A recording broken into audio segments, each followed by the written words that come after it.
You never know what's going to happen when we make our descent to the reef, but one thing's for sure, we're in for a treat.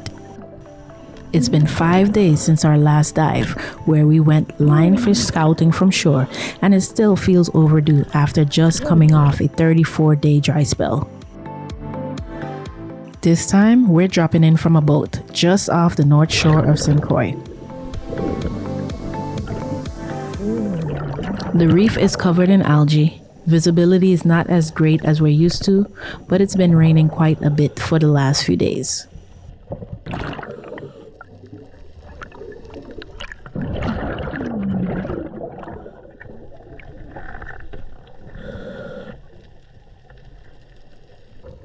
JP spotted a lionfish not too long after we descended. He's on the hunt for a prize specimen and lobster, but enjoys pointing out the lionfish for me to annihilate. I've got my trusty Lionator pole spare with me. I don't have the second one because I'm missing a clip for my BCD and don't want to risk losing it in the process. These two were hovering just over the reef. It's about 10 in the morning, not sure if they are out hunting or just coming out for a breather. This little one seems pretty active. Maybe they were hunting. This is exactly how you want to target lionfish. It sounds cruel, but a shot to the face, preferably from behind, positions the lionfish perfectly to go into the zookeeper without incident. Another great shot.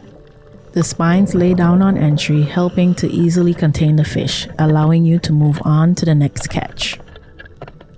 There goes a school of Creole wrasse swimming by, and just behind them, a reef shark.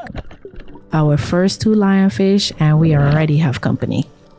It's not unexpected, I just didn't think it would happen this quickly. But one shark doesn't stop the show. Despite their invasive nature, lionfish are some of the most beautiful, mesmerizing species in the ocean. Their detrimental impact on the ecosystem is a major part of the reason we hunt them. So I am very intentional about the surroundings when I spare them, so as not to cause any further damage to the already strained reef. That shark is just waiting for the opportunity to scoop in. Not today, better find somebody else to do it.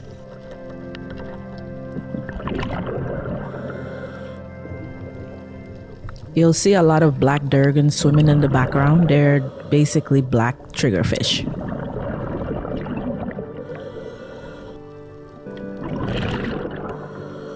Glass eye snapper like hanging out under ledges too. I spotted this grouper as I was coming over the edge of that ledge, but my GoPro's off. I turned it on just before it disappeared. It was definitely big enough to shoot, but the pattern threw me off. But now that I get a chance to study the video, I realize it was a rock hind grouper. I've never seen one that big, so maybe next time. Okay, now this dive is starting to look like I expected from this terrain. These ledges are perfect habitat for lionfish. I'm surprised it took this long to start seeing them hanging out below. When presented with multiple lionfish, I usually go for the big one first, and with sharks actively cruising nearby, this is a stick and move situation, head on a swivel. As I go back in for the little one, you'll notice the big homie above flex his spines. That got captured on camera, but I did not see that one while I was diving. Imagine getting poked in the head. Yikes.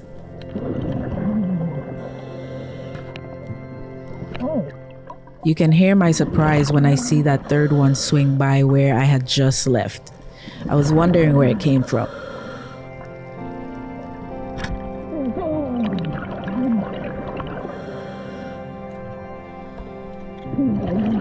I try to follow it as it goes into the hole, but I don't see another entry point.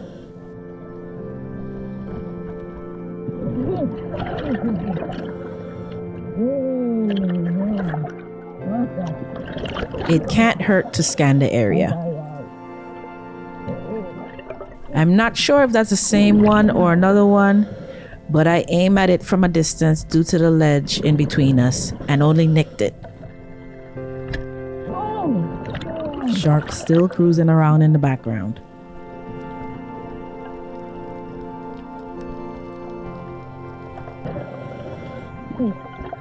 He's on the move. I got one more chance.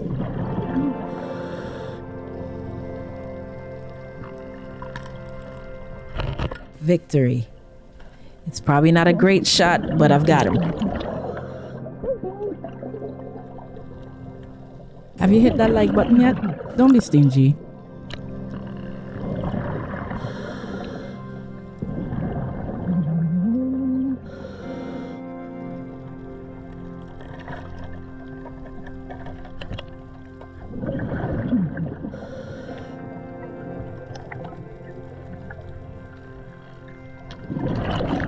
My apologies if you start to get dizzy, but I have to keep my eyes peeled. I'm pretty sure at this point we started to see a second shark in the distance.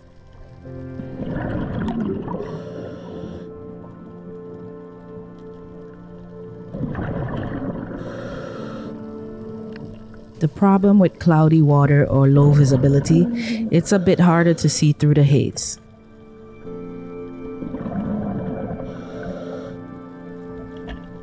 I see another lionfish chilling on the sand just below the ledge.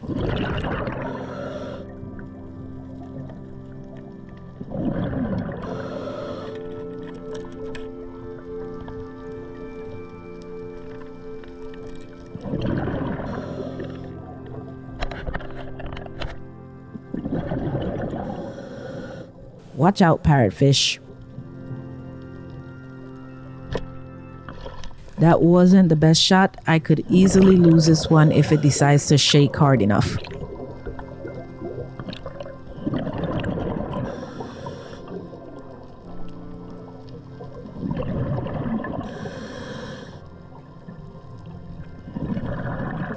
Also have to be extra careful about placing it in the zookeeper. They sometimes get off that way as well.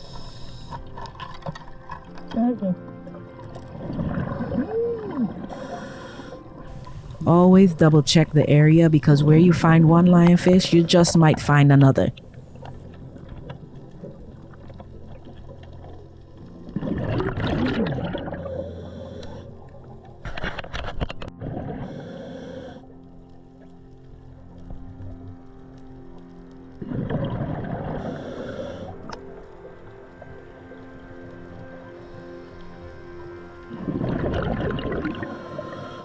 When the band on the pole spear broke, I tried to let Mina use my spear gun since I know I would be more focused on lionfish. Now that we're having a bit more shark activity, he's ready to handle security detail.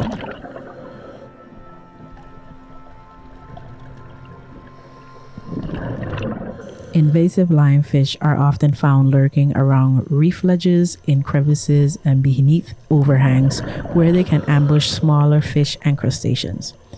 These shaded, protected areas offer ideal hiding spots for their stealthy hunting style. Lionfish thrive in these parts of the reef because they have no natural predators and can easily blend in with their surroundings, allowing their population to grow rapidly.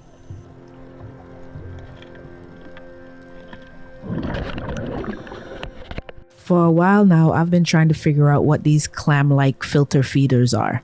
If anybody could identify it for me, I would greatly appreciate it.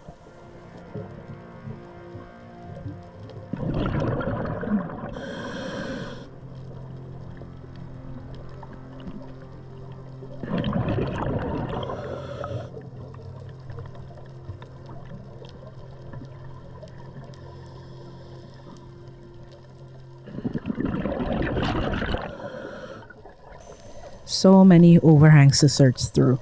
The introduction of lionfish to these waters is a concern not only because of their venom but also due to their impact on local ecosystems. They produce rapidly and have no natural predators in the Atlantic, Gulf, Caribbean Sea, or the Mediterranean Sea, allowing them to outcompete native species.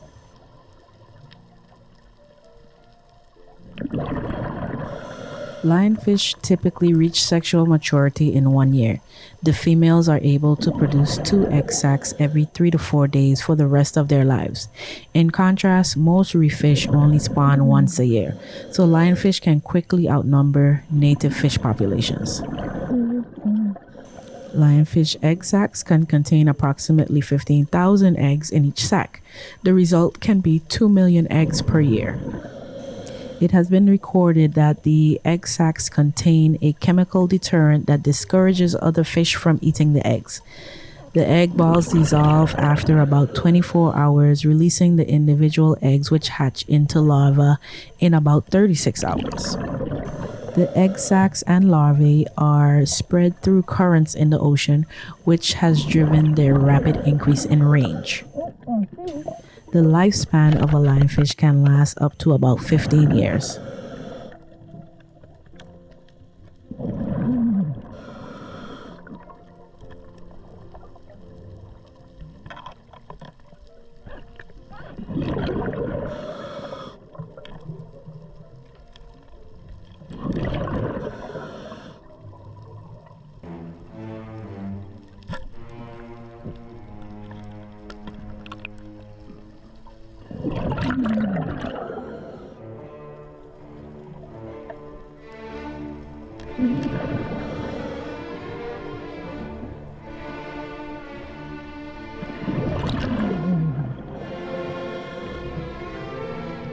Remember, where there is one, there is likely another. I'm not sure how I didn't hit the faceplate, but I stretched the band out again and give it a second try. I don't know, it could be the angle, but I hit it this time, but basically in the tail.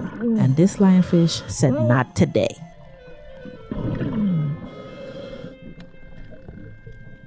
Dodging me like Neo in the Matrix.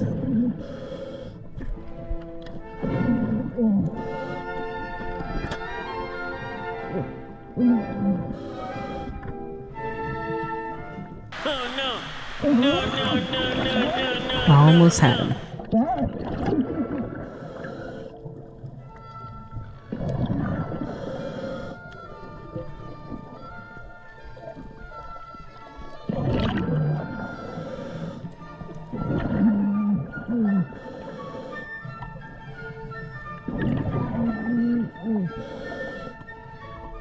That hole goes way deep under. He's a goner.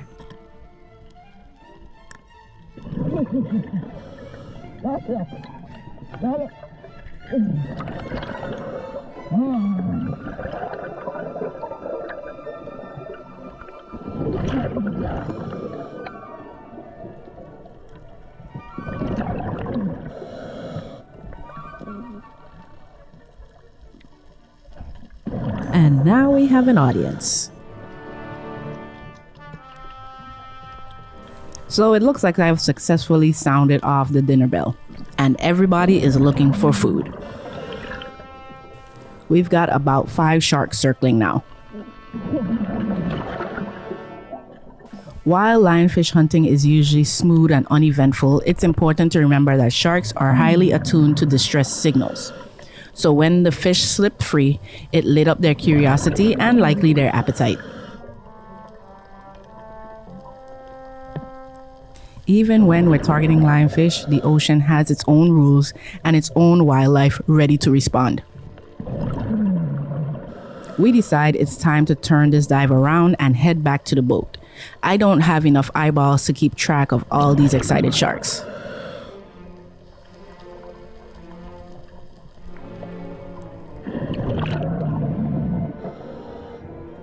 This entire interaction lasted about 10 minutes.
Stay salty, my friends.